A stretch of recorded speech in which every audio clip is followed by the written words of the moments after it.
We were born among the stars. Our destiny is to return to them. It has been a generation since we first arrived on this world, hiding from the growing silence that has obliterated my people. Here we dismantled our last starship in order to survive and rebuild. As we once again set our eyes to the skies, we find that our enemies have found us. Now we must defend our people, our home, from the chaos that threatens it. The most essential structure on the battlefield is the headquarters. The HQ houses the command staff and provides power for up to 4 attached buildings. To expand our forces, we build hubs. These power the construction of additional structures. Our soldiers are equipped for battle in factories. Our large factories can produce 3 units at a time. When our ground forces are damaged, repair pads are equipped with multiple bays to restore them to full operation. With the ability to construct and arm aircraft, hangars allow us to take our forces into the air. To fortify our outposts, we construct walls. Hardened by catalyst, they serve 2 purposes. First, to keep the enemy at bay. Second, to garrison forces, to keep the enemy from returning. Only a special few are up for the task.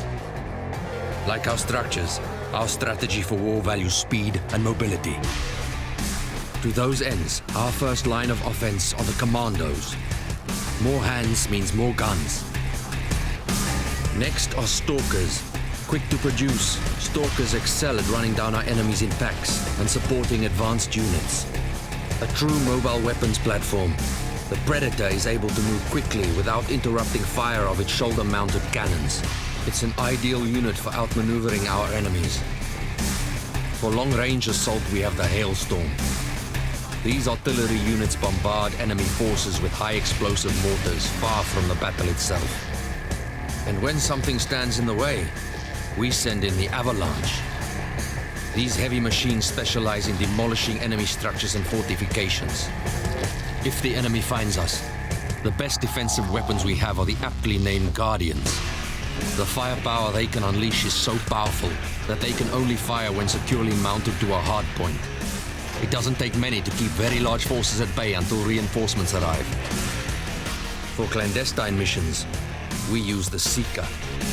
Their electromagnetic shielding conceals their presence, allowing them to observe enemy movements and positions undetected.